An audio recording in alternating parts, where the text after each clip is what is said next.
Hello everyone. आज हम लोग जिस टॉपिक को पढ़ रहे हैं इसका पार्ट 1 हम लोगों ने ऑलरेडी डिस्कस किया हुआ है लाइट चैप्टर।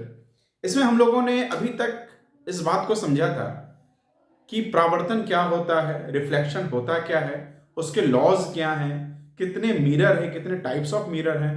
अब हम लोग जिस चीज को समझने जा रहे हैं ये है साइन कॉन्वेक्शन। ये क्या है समझिए। ये मान लीजिए मेरा एक ग्राफ है, ठीक है। हम जानते हैं कि ग्राफ में इस तरफ पॉजिटिव होता है which is an x axis, और ये वाई एक्सिस जिसमें ऊपर की तरफ पॉजिटिव होता है, धनात्मक होता है, नीचे की तरफ ऋणात्मक होता है, और एक्स एक्सिस में बाईं तरफ ऋणात्मक यानी नेगेटिव होता है। अब हम लोग इसमें 4-5 चीजों को समझते हैं। पहला है u, जिसे हम कहते हैं ऑब्जेक्ट डिस्टेंस, वस्तु की दूरी, यानी ऑब्जेक्ट डिस्टेंस को हम लोग u से डिनोट करेंगे। v, इमेज डिस्टेंस, जिसे हम कहते हैं प्रतिबिंब की दूरी। f, जिसे हम कहते हैं फोकल लेंथ या हिंदी में फोकस दूरी। h, जिसे हम कहते हैं ऑब्जेक्ट हाइट, है ना, वस्तु की ऊंचाई, ऑब्जेक्ट हाइट। और h डैश यानी इमेज हाइट्स यानी प्रतिबिंब की ऊंचाई। m, मैग्निफिकेशन, आवर्धन। अब बात को समझिए, ये अगर मेरा जीरो, अगर हम इसे मिरर को माने, ये अगर हम इस चीज को मिरर मानते हैं, ये मेरा मिरर है, तो दर्पण है ये अगर, तो जो भी चीजें इस तरफ होगी वो माइनस में होगी, ठीक है। जो भी चीजें इस तरफ होगी वो प्लस में होगी, पॉजिटिव होगी। जो चीज इस तरफ होगा नेगेटिव होगा, माइनस होगा, और जो चीज इस तरफ होगा वो पॉजिटिव होगा। इस बात को हमेशा याद रखिएगा। तो ज्यादातर कंफ्यूजन जो है इसी चीज में आता है कि कौन सा प्लस होगा कौन सा माइनस होगा। जितने भी हम लोग इसके न्यूमेरिकल्स को देखेंगे उसमें ज्यादा कंफ्यूजन हम लोगों को पॉजिटिव नेगेटिव में ही है, ठीक है। तो एक बात को देखिए, ऑब्जेक्ट डिस्टेंस यानी वस्तु की दूरी, तो वस्तु को हम लोग हमेशा इस तरफ रखते हैं, वस्तु को कभी इस तरफ रखा ही नहीं जाता है, तो वो हमेशा, याद रखिएगा, ये ऑलवेज नेगेटिव होगा। इस बात को याद रखिएगा, ये हमेशा नेगेटिव होगा, कनकेव के लिए भी यानी अवतल दर्पण के लिए भी, और कॉन्वेक्स के लिए भी यानी उत्तल दर्पण के लिए भी, ठीक है।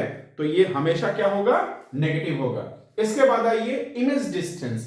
इमेज, एक बात को याद रखिएगा, मिरर के कंडीशन में यानी दर्पण के कंडीशन में अगर इमेज मेरा बाएं तरफ बनता है तो हम उसे रियल इमेज कहते हैं यानी वास्तविक प्रतिबिंब कहते हैं, और अगर दाहिने तरफ बनता है तो हम उसे वर्चुअल कहते हैं। तो अब ये जो आंसर आएगा ये ऑलरेडी आप स्टार्टिंग में इसको नहीं मानते, कुछ कुछ कंडीशन होगा ऐसा, वो आपको बताएंगे जहां स्टार्टिंग में दिया जाता है इमेज डिस्टेंस पे, लेकिन ज्यादातर में हम आंसर पे डिपेंड करेंगे। तो याद रखिएगा, अगर ये मेरा माइनस आ रहा है तो ये रियल इमेज होगा, हिंदी में वास्तविक प्रतिबिंब, ठीक है। और अगर प्लस आ रहा है तो ये वर्चुअल इमेज होगा यानी आभासी प्रतिबिंब। ये इस बात को हमेशा याद रखिएगा। यानी आपका v है ना, यानी इमेज डिस्टेंस अगर माइनस में आया तो रियल इमेज है, प्लस में आया तो पॉजिटिव इमेज है, सॉरी प्लस में आया तो वर्चुअल इमेज है, आभासी। अब आइए फोकल लेंथ, फोकस दूरी। ये कनकेव के लिए, क्योंकि कनकेव जो है, अवतल जो है, उसका फोकल इधर होता है, फोकल लेंथ, इसलिए वो क्या होगा, माइनस। यानी ये आप बैठाओगे, माइनस बैठाओगे कनकेव के लिए, अवतल दर्पण के लिए, और प्लस बैठाओगे उत्तल के लिए, कॉन्वेक्स के लिए। अब आइए ऑब्जेक्ट हाइट यानी वस्तु की ऊंचाई। तो एक बात हमेशा याद रखिएगा, वस्तु को हम लोग हमेशा सीधा रखते हैं यानी ये ऊपर की तरफ होता है। ऊपर की तरफ क्या होता है, पॉजिटिव होता है, तो ये ऑलवेज पॉजिटिव, ये हमेशा पॉजिटिव होगा, इसमें नेगेटिव का कोई चांस नहीं है। अब आइए इमेज हाइट। इमेज अगर मेरा, देखिए, जो रियल इमेज होगा ना वो उल्टा बनता है। उल्टा बनने का मतलब हो गया वो नीचे की तरफ होगा, नीचे की तरफ मतलब नेगेटिव होगा। तो रियल इमेज अगर यानी h डैश अगर नेगेटिव आ रहा है ना, h डैश अगर आपका नेगेटिव आ रहा है तो इसमें याद रखिएगा, h डैश अगर नेगेटिव आ रहा है तो रियल, और जो इमेज रियल होता है, एक्चुअली यहां रियल से मतलब है इन्वर्टेड से। किससे मतलब है, इन्वर्टेड, इन्वर्टेड यानी उल्टा होगा। तो जो उल्टा होगा वो रियल भी होगा, ये बात हमेशा याद रखिएगा। और अगर पॉजिटिव आ रहा है यानी वो इरेक्ट होगा, सीधा होगा, और जो सीधा होगा वो वर्चुअल होगा, ये भी याद रखिएगा। अब आइए मैग्निफिकेशन। मैग्निफिकेशन है क्या, पहले इस बात को समझिए। आवर्धन क्या है? हम जितना बड़ा ऑब्जेक्ट रख रहे हैं यानी हम जितना बड़ा प्रतिबिंब रख रहे हैं, सॉरी, जितना बड़ा वस्तु रख रहे हैं, ऑब्जेक्ट रख रहे हैं, उसके मुकाबले कितना गुना मेरा इमेज बन रहा है।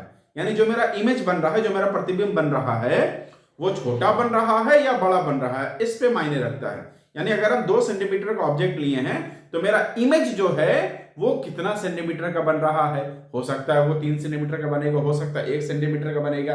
तो इसमें एक बात याद रखिएगा, एम के लिए, मैग्निफिकेशन के लिए, अगर वो लेस देन 1 आया, लेस देन 1 आया तो ये डिमिनिश्ड होगा, यानी छोटा होगा।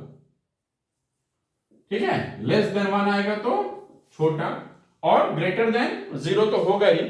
ठीक है, और अगर ग्रेटर देन 1 आया, ग्रेटर देन 1 आया तो ये मैग्निफाइड होगा। ठीक है, मैग्निफाइड यानी बड़ा। और अगर एग्जैक्ट 1 आया, इक्वल्स टू अगर 1 आ गया तो ये सेम साइज का होगा, यानी समान आकार का। हम जितना बड़ा वस्तु लेंगे उतना बड़ा मेरा प्रतिबिंब बनेगा। ठीक है, इसमें एक चीज आता है मैग्निफिकेशन में भी। मैग्निफिकेशन अगर माइनस है तो इसमें भी क्या होता है, रियल होता है एंड इन्वर्टेड होता है, क्योंकि जो रियल होगा वो इन्वर्टेड भी होगा। और अगर प्लस आएगा तो वो वर्चुअल होगा और इरेक्ट होगा। तो ये साइन कॉन्वेक्शन को आप लोगों को समझना बहुत जरूरी है। इसको एक बार अच्छे से देख लीजिए, नहीं है तो इसका एक स्क्रीनशॉट आप लोग ले लीजिए, और जहां पर भी इसमें डाउट हो पूछ लीजिएगा। ये वीडियो आप लोगों के लिए बहुत जरूरी है, इसको शेयर कीजिए, और इस तरह के वीडियो को देखने के लिए मेरे चैनल को सब्सक्राइब कीजिए, ताकि हम आपके लिए और इस तरह के वीडियो को डाल सकें। Thank you.